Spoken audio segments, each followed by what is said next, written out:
할렐루야. 네, 오늘 7번째로 승리를 위한 영적 무기를 사용하십시오. 이 제목을 통해서 함께 은혜 받기를 원합니다. 미국의 애리조나 주에서 있었던 한 에피소드입니다. 거기에 토네이도가 지나갔습니다. 미국에는 이런 회오리 바람이 자주 지나가는데요. 그 지나가는 길목에 시골 농장이 있었습니다. 역시 예상했던 대로 그 회오리 바람이 지나가면서 농장의 건물들, 사람 사는 집, 곡과 짐승이 사는 집까지 다 파괴가 되면서 큰 피해를 입게 되었습니다. 잠시 피해 있었던 그 농부가 무너진 자신의 삶의 터전을 보면서 눈물을 쏟으며 망연자실할 수밖에 없었습니다. 때마침 아침 시간인데 그때 한쪽 편에서 키우던 닭이 꼬끼야 하고는 아침을 알리면서 울더랍니다. 그런데 키우던 짐승들 대부분이 어디 간지도 모르게 다 놓쳐버렸는데 그 닭을 보니까요, 제가 최대한 비싼 사진을 좀 찾았는데 살아있는 닭이 거의 깃털이 다 뽑혀 나간 상태로 굉장히 흉측한 상태였습니다. 닭도 얼마나 아팠겠습니까? 그런데 자기 시간이 되니까 원래 사명대로 꼬끼요 하면서 아침을 울리면서 크게 울더랍니다. 그래서 이 농부가 크게 마음의 감동을 받으면서 이것이 꼭 주님의 음성으로 들리더랍니다. 그래, 하늘을 보고 소리치는 저 닭처럼 나도 하나님을 보고 힘을 한번 내보자. 그러면서 무너진 자신의 모든 터전들을 구슬땀을 흘려가면서 다시 회복하면서 그 원상태로 다시 복귀하면서 이겨냈다는 그런 이야기입니다. 사랑하는 여러분들, 계속해서 이 땅에서 우리가 경험하는 많은 전쟁들, 또 더 깊이 들어가면 그 전쟁들 대부분은 영적 전쟁입니다. 이 말씀들 나누면서 여러분들 아마 자신이 싸우고 있는 영적 전쟁에 대해서 회고할 때 어느 순간에는 이겼다, 승리했다, 너무너무 감사하고 환희의 웃음이 나오는 순간이 있기도 하지만 때로는 망했다, 또 졌구나, 또 무너졌구나, 또 내가 처박혔구나, 이렇게 고백할 수밖에 없는 순간들도 우리는 경험하면서 살아갑니다. 나만 그런 것이 아니라 이 땅에 발을 딛고 살아가는 모든 인생들이 엎치락 뒤치락 하면서 힘겹게 이 싸움을 우리가 경험하고 있는 것입니다. 그래, 여러분들, 우리 계속 나누고 있는 말씀처럼 우리는 반드시 이길 겁니다. 할렐루야. 자, 여러분들, 승리의 삶을 시작하셔야 됩니다. 여러분, 우리는 절대 지지 않습니다. 우리 하나님은 승리를 약속해 주셨습니다. 우리가 잘 아는 요한복음 16장 33절에서 이것을 너에게 이르는 것은 너희로 내 안에서 평안을 누리게 하려 함이라. 세상에서는 너희가 환난을 당하나 담대하라. 내가 세상을 이겨노라. 주님이 이기셨기 때문에 우리가 세상에서 비록 환난을 당하고 어려움을 당한다 할지라도 우리는 반드시 결국에는 이기게 될 것이고 하나님 앞에 승리의 찬송을 부르게 될 것이라고 믿습니다. 자, 여러분들, 오늘까지 7번째 이 말씀을 나누면서 우리가 왜 세상 살아가면서 휘청이고 때로는 졌다, 내가 졌구나라는 느낌이 들 만큼 왜 우리가 그렇게 힘겹게 이 땅을 살아왔습니까? 제가 지금까지 이 말씀을 나누면서 여러 가지 많은 원인들을 여러분들에게 좀 분석하듯이 말씀을 드렸는데 크게 우리가 패배하는 원인은 2가지였습니다. 자신 안에 있는 그 연약함들, 약점들, 상처들, 실패들, 이런 것들을 떨쳐버려야 되는데 사실은 이미 다 지나간 과거이고 현재 나의 삶과 연결되어 있는 것이 아닌데도 불구하고 우리가 이것을 마음으로 이겨내지 못하고 자꾸 그것을 묵상하고 자꾸 그것에 기대는 거예요. 또 하나는 여러 가지 이유로 인해서 하나님과의 관계가 깨어지고 단절되는 삶이 우리 삶에 지나갔는데 거기에 자꾸 머물러 있으면서 앞으로 한 걸음 더 못 나가는 거죠. 그래서 자꾸 입버릇처럼 하는 말이 나는 약하다, 나는 부족하다, 나는 할 수 없다. 너무나도 이렇게 이거 겸손해 사는 말이 아니에요, 여러분들. 좀 이렇게 한에 서려 있고, 이런 그런 틀에서 벗어나지 못하면서 나는 안 돼, 나는 안 돼, 스스로를 자꾸만 저주하듯이 그리고 체면을 거는 이런 삶이 반복되는 것이고요. 또 하나님과의 관계가 좀 이렇게 깨어졌는데 그 이유가 뭐 죄를 지어서 그럴 수도 있고 하나님 앞에 좀 서운할 수도 있고 여러 가지가 있겠지만 나는 하나님께 돌아갈 수 없다. 나는 더 이상 주님께 돌아갈 수 없구나. 마치 집 나간 탕자가 내가 아버지께 돌아갈 수 있을까? 그러다가 에이 가서 나를 집에 쓰는 종놈 중에 하나로 품꾼의 하나로 그렇게라도 한번 부탁해 봐야지 용기 내고 찾아갔더니 아버지가 언제 올지도 모르는 그 아들을 매일 똑같은 시간 나가서 기다리는데 저 멀리서 걸어오는 걸음걸이만 봐도 자기인 줄 알고 벗은 발로 쫓아와서 자를 왈칵 안아주시고 손에 반지를 끼워주시고 새 옷을 입혀주시고 신을 신겨주시면서 그를 맞아주셨던 하나님이 바로 우리 아버지십니다. 할렐루야. 이 시간 우리가 이 모든 틀들을 깨트리면서 승리를 위한 한 걸음들을 더 나갔으면 좋겠습니다. 그래서 이 승리를 위한 삶의 매뉴얼을 제가 영적 방정식, 수학 싫어하신 분들은 진리하지 마시고 좀 차례차례 순서에 맞게 정리하자는 의미에서 이 말씀을 영적 방정식이다 이렇게 표현을 했습니다. 자, 승리를 위한 영적 방정식 가운데 오늘 말씀의 핵심은 승리를 위해서는 좋은 무기를 사용해야 된다는 말씀입니다. 자, 여러분들 굉장히 옛날 과거에 전쟁을 할 때 사용했던 무기들은 굉장히 재래식 무기입니다. 기껏해봐야 나무 막대기 하나 들고 나오고 그리고 구리, 주서, 나중에 철이 나왔으면 이런 금속을 가지고 그것을 대장장이들이 망치질을 해가지고 무기를 만드는 그게 칼이고 화살이고 창이잖아요. 이런 무기를 가지고 전쟁을 했어요. 그러니까 그 전쟁은 딱 그만큼만 하는 거죠. 오늘날 일어나는 전쟁은 최첨단 무기를 사용하는 전쟁입니다. 과거의 전쟁과 지금의 전쟁, 옛날 우리 한국 전쟁과 현대 전쟁을 이렇게 비교했는데 비교할 수 없는 최첨단 무기를 사용합니다. 심지어 그저께 보니까 아프가니스탄에서 미국이 이렇게 새로운 무기를 선보이면서 폭탄을 투하했는데 뉴스 보셨죠? 드론이 가서 우리가 알고 있는 그런 싸구려 드론이 아닌 것 같아요. 이렇게 굉장히 최첨단 정밀 타격할 수 있는 드론에다가 폭탄을 실어 가서 사람은 전혀 거기 가지 않고 다칠 일이 없죠. 가서 폭탄을 다 투하해서 목표물을 파괴하는 굉장히 무서운 시대에 우리가 살고 있습니다. 전쟁을 잘하려면 무기가 좋아야 됩니다. 연장이 좋아야 돼요. 자, 하나님께서 우리에게 영적으로 싸울 수 있는 최고의 무기 두 가지를 주셨어요. 그 첫 번째는 바로 하나님의 말씀입니다.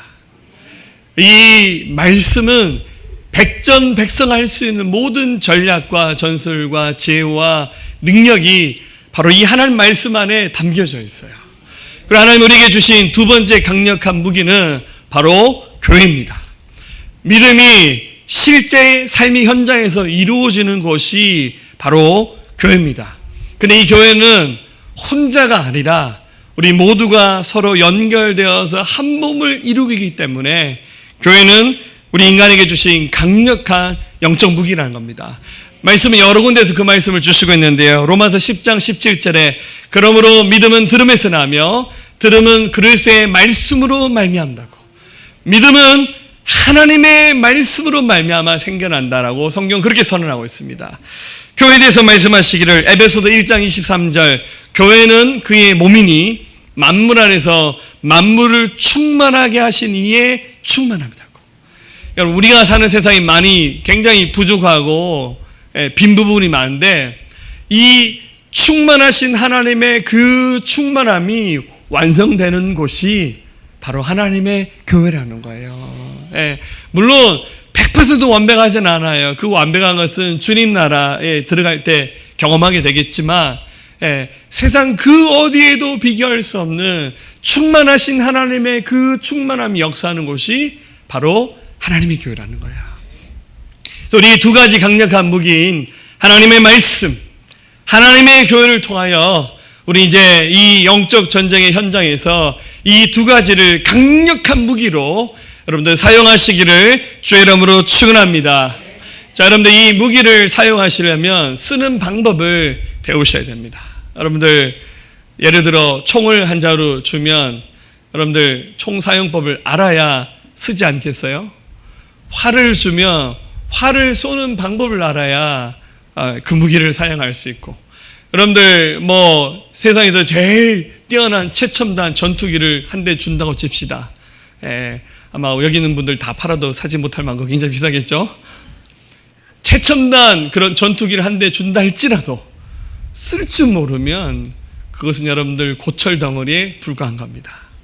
하나님 말씀, 교회 안에는 굉장한 하나님의 능력이 담겨져 있는데 이것을 사용할 줄 모르면 이것은 강력한 무기가 될 수 없어요. 자, 이 강력한 무기를 어떻게 써야 되겠습니까? 자, 순서대로 정리해 봤을 때 가장 먼저 이 무기를 통해서 믿음의 수준을 끌어올리셔야 됩니다. 자, 여러분들 우리 모두는 다 믿음을 가지고 있어요.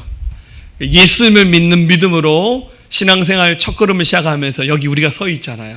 우리에게 기본적인 믿음은 다 있어요. 그러나 여러분들 여기서 한 걸음 더 나가서 수준 높은 믿음은 오늘 성경에서 말합니다. 에베소 4장 13절에 우리가 다 하나님의 아들을 믿는 것과 아는 일에 하나가 되어 온전한 사람을 이루어 그리스도의 장성한 분량이 충만한 데까지 이르리니.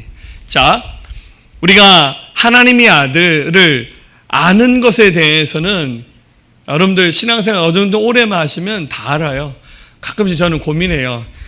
이 설교도 들어봤겠다. 저 설교도 들어봤겠다. 이 본문도 들어봤겠다. 때로는 굉장히 성경 말씀을 본문을 선택할 때 한 번도 들어보지 못한 성경 말씀을 설교하고 싶지만 제가 좀 실력이 후달려서 강의 설교하지 않은 이상은 저도 어쩌다 보니까 이렇게 자꾸만 자주 인용하는 성경을 더 많이 인용하는 것 같아요. 여러분 신앙생활 한 10년만 하시면 창세기부터 계시록까지 한 바퀴 다 돕니다. 근데 여러분 그 말씀이 여러분의 믿음인지 아닌지는 확인해 보세요.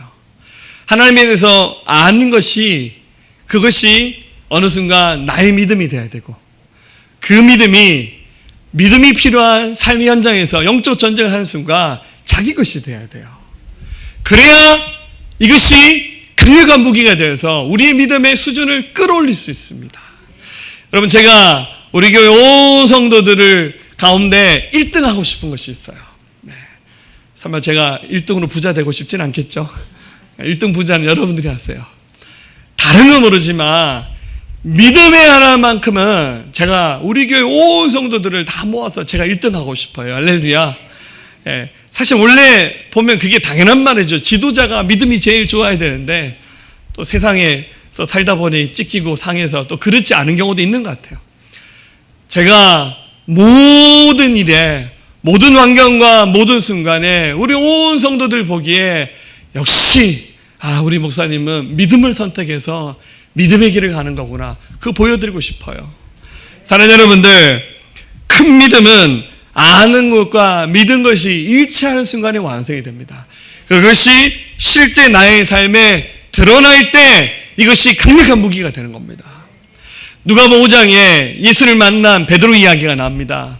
여러분 아시겠지만 베드로는 갈릴리 호숫가에서 고기 잡는 어부였어요. 아버지도 어부, 할아버지도 어부. 그냥 그 촌에서 태어난 촌사람이었어요.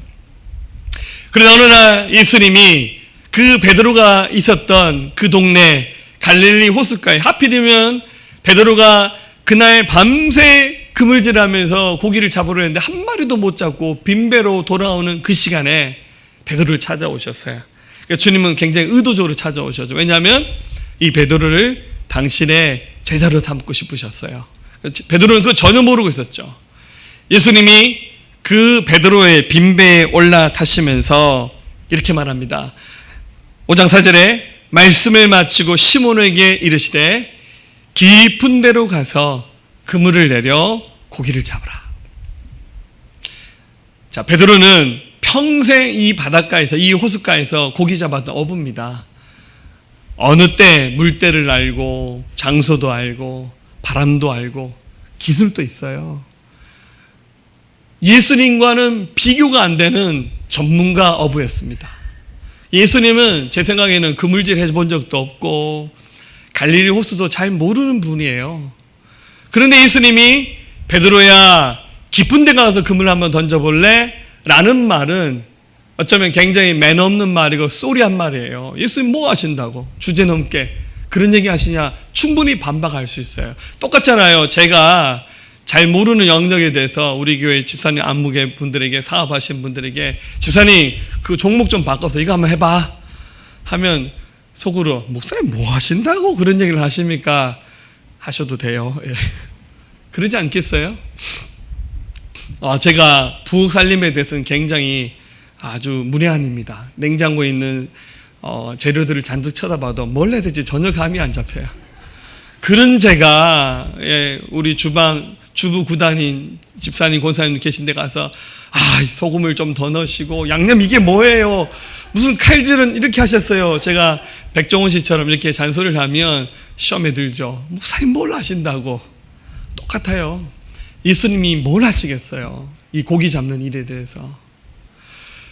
그런데 베드로가 예수님의 이 말씀을 들으면서 굉장히 고민을 하다가 그가 이렇게 말합니다. 5절에 시몬이 대답하여 이르되 선생님 우리들이 밤이 새도록 수고하였으되 잡은 것이 없지만은 말씀에 의하여 내가 그물을 내리다 하고 그렇게 하니 고기를 잡은 것이 심히 많아 그물이 찢어지는지라.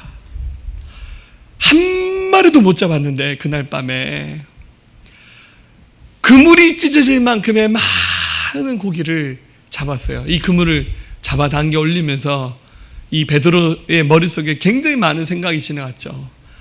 이분이 과연 누구신가? 내가 이분을 따라가야겠구나. 이런 굉장히 많은 생각들이 들었겠죠. 그러면서 그 자리에 앉아서 주님, 저는 죄인입니다. 저를 떠나가십시오. 라고 말씀했을 때 마태복음 4장 19절에 나오죠. 나를 따라오느라 내가 너를 살아남는 업으로 삼겠다고. 자, 여러분들 베드로가 삶의 큰 결단을 하면서 인생의 방향을 바꿨습니다. 그 순간이 뭡니까? 하나님의 말씀을 들었고 들었던 그 말씀을 믿었고 그 말씀에 의지하여 그물을 내리리다 라고 고백하면서 순종했을 때 승리했고 기적이 나타났습니다.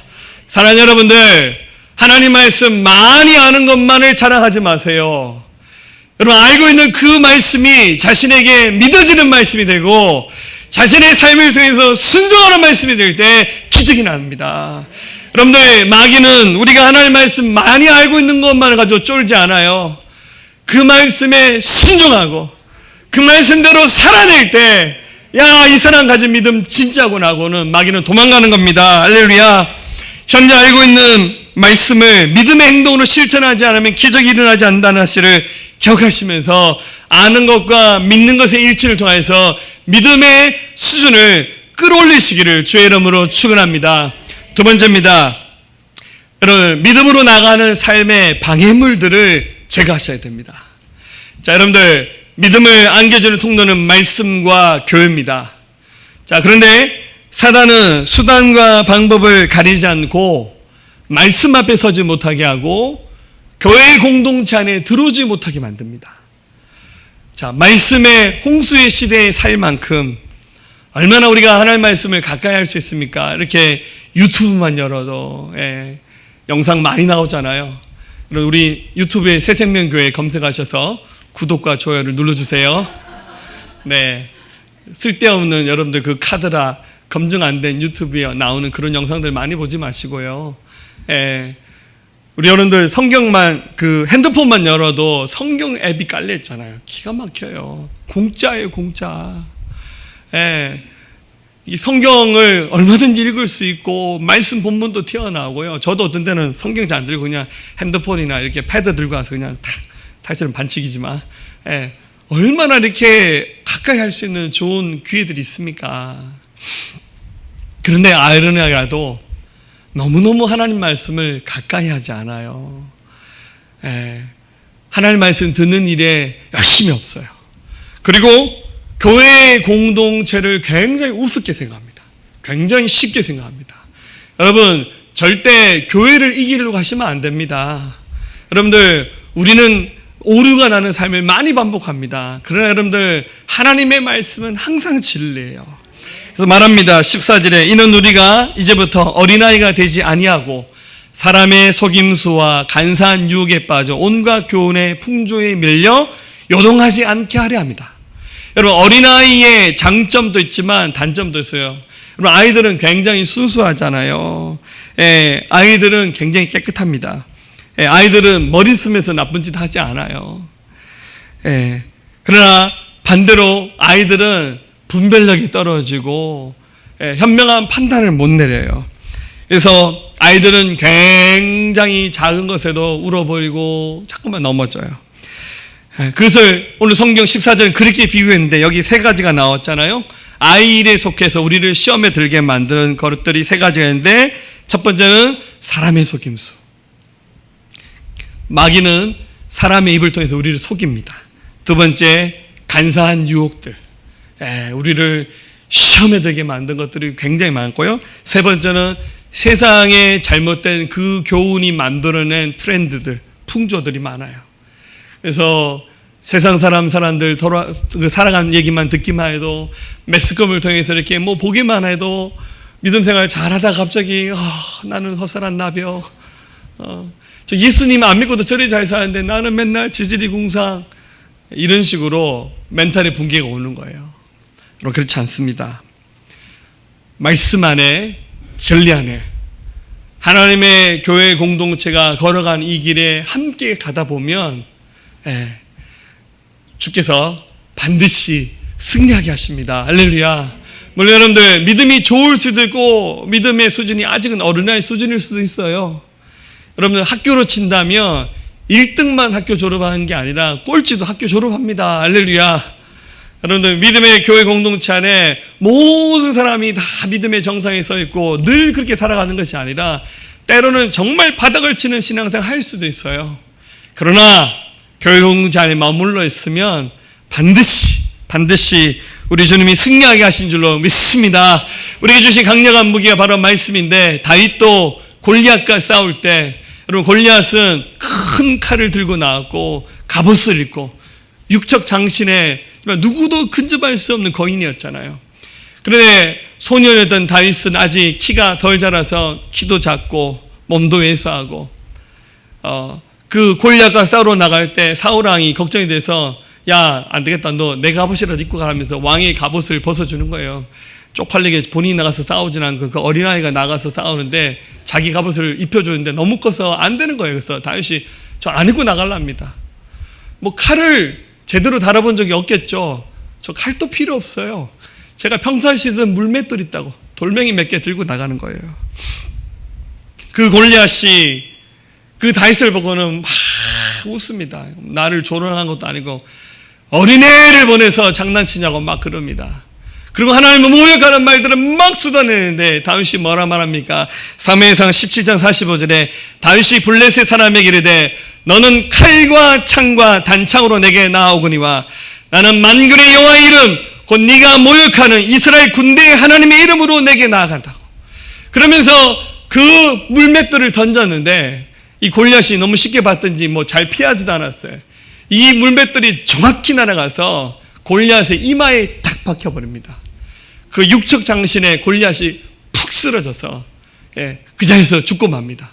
그리고는 이 전쟁에서 이스라엘 군대가 크게 이기는 하나님께서 놀라운 승리를 주셨습니다.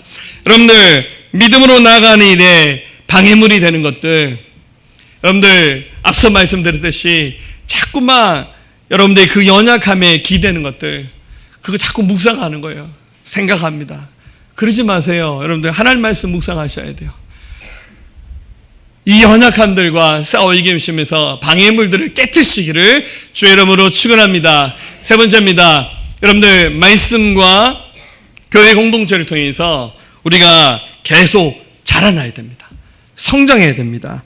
15절에 오직 사랑 안에서 참된 것을 하여 범사에 그에까지, 우리 예수님에 이르기까지 자라야 되는데 그는 머리니 곧 그리스도라.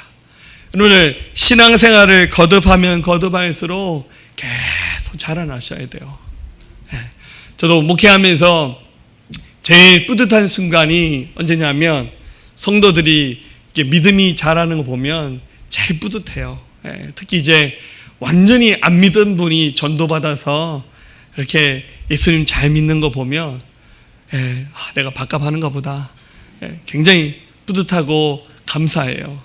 그리고 이렇게 좀 어려운 환경과 연약한 상황이 갇혔을 때 좀 휘청이기도 하는데 또 그 순간에 보면 이렇게 믿음으로 하는 거 보면 아이고 믿음 없는 줄 알았더니 그래도 믿음 있네. 예배 시간에 많이 졸고 그랬는데 그 순간에 보면 그래도 믿음이 있구나. 너무너무 감사해요. 자, 여러분들 신앙생활의 연수가 거듭될수록 우리 믿음이 이렇게 잘 자라나야 돼요. 우리가 심리학에서 성인아이라는 말을 쓰잖아요. 어른인데 정서는 어린아이 정서를 가지고 있는 거예요. 그래서 이런 사람을 성인아이다 이렇게 말합니다. 굉장히 이기적이고 자기중심적인 개인주의를 가지고 있고 타인에 대한 배려보다는 좀 자기중심이죠. 근데 여러분들 이런 일들이 믿음 안에서도 일어납니다.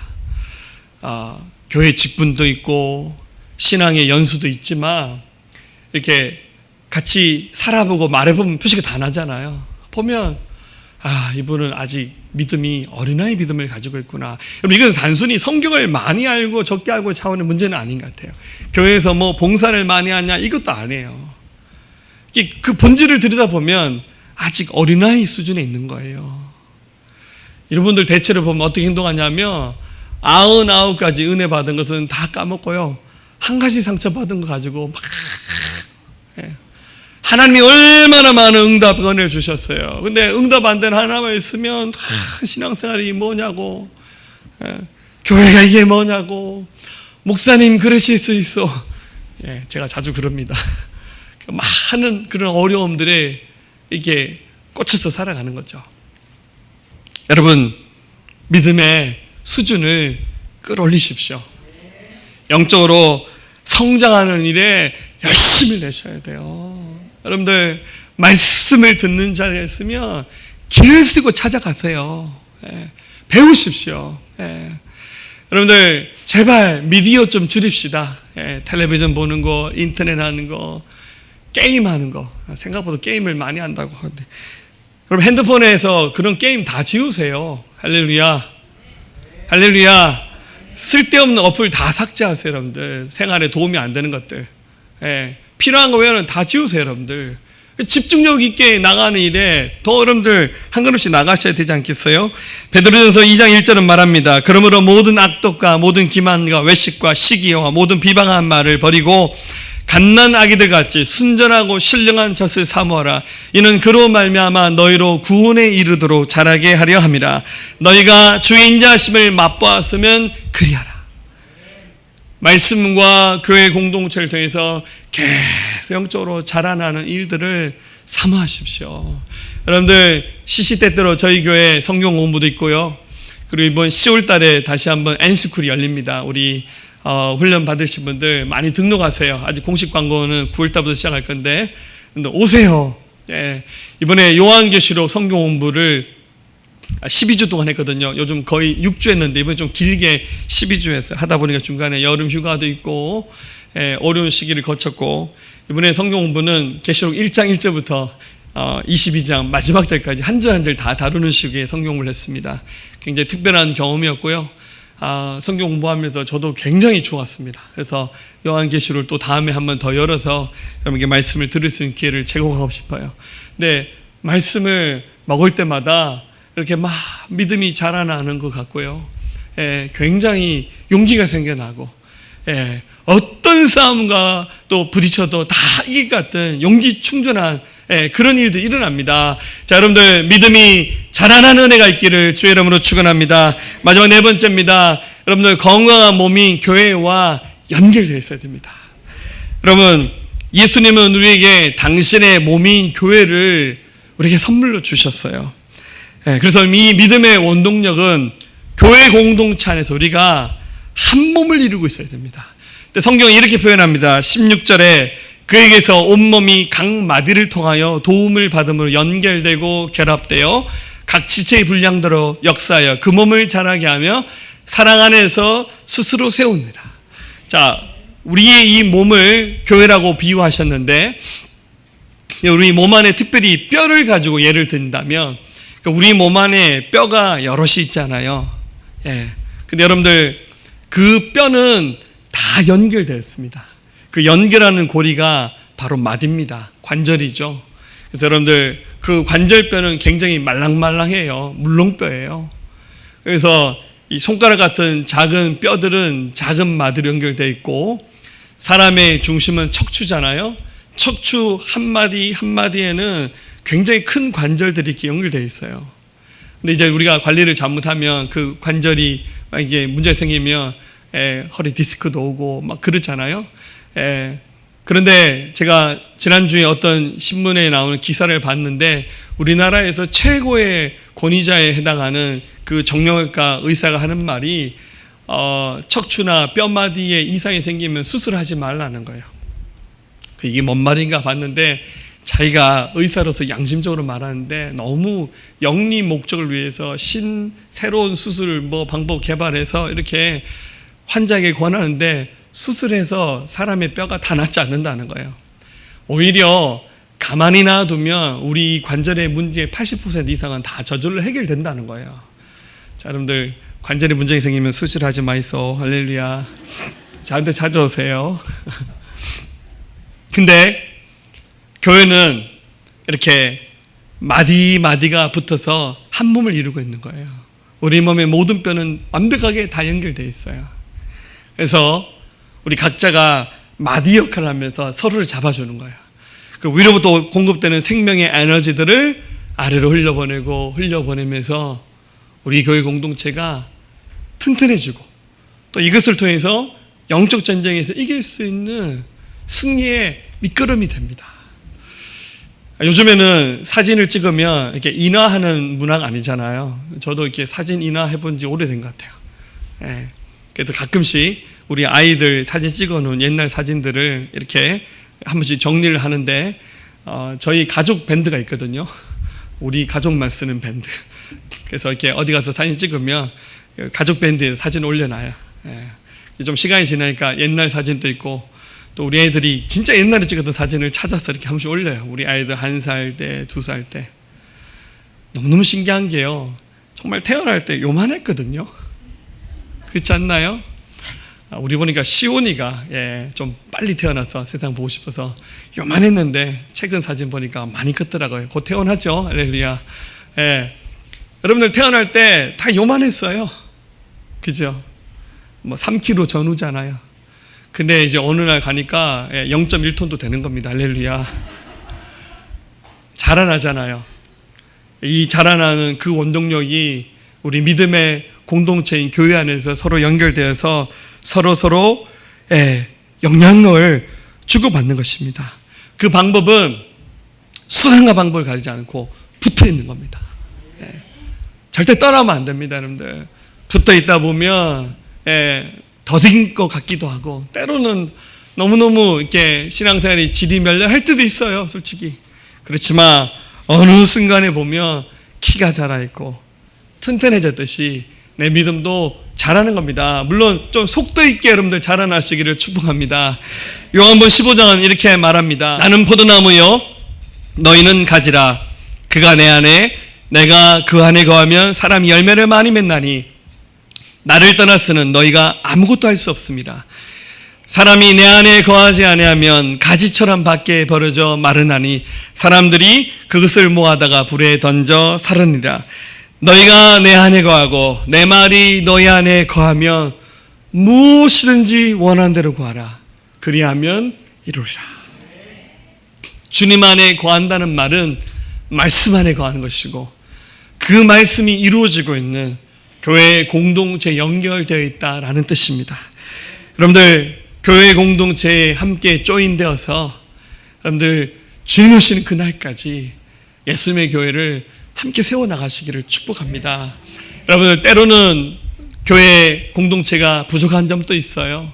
몸의 한 부분이 부족할 때도 있고 아플 때도 있습니다.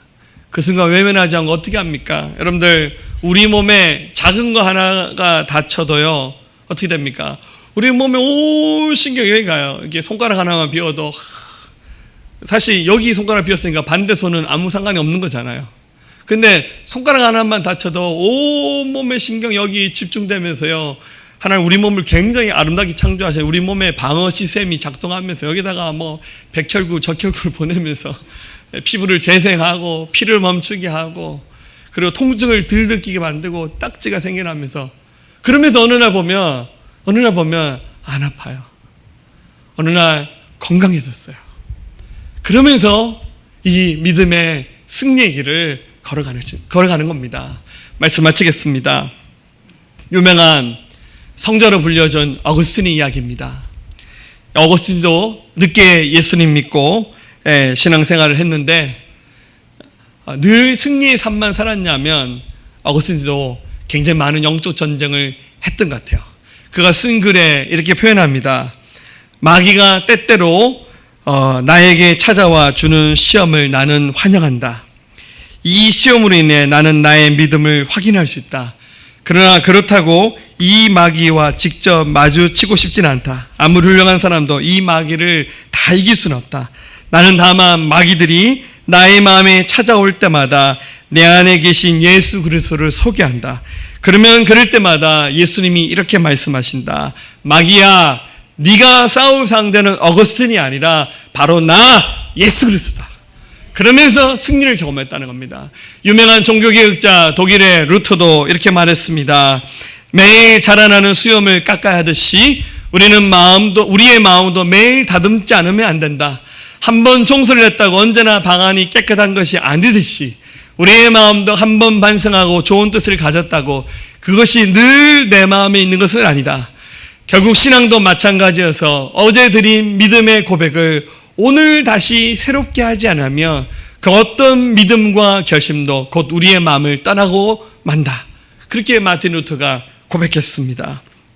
결국 우리는 이 영적 싸움 가운데 엎치락하기도 하고 뒤치락하기도 하면서 때로 휘청이기도 하지만 그 순간 하나님의 말씀을 의지하여 그 말씀을 통해서 나갈 때 우리 안에 믿음의 역사가 세워지면서 어둠의 역사가 걷어지면서 승리하실 겁니다.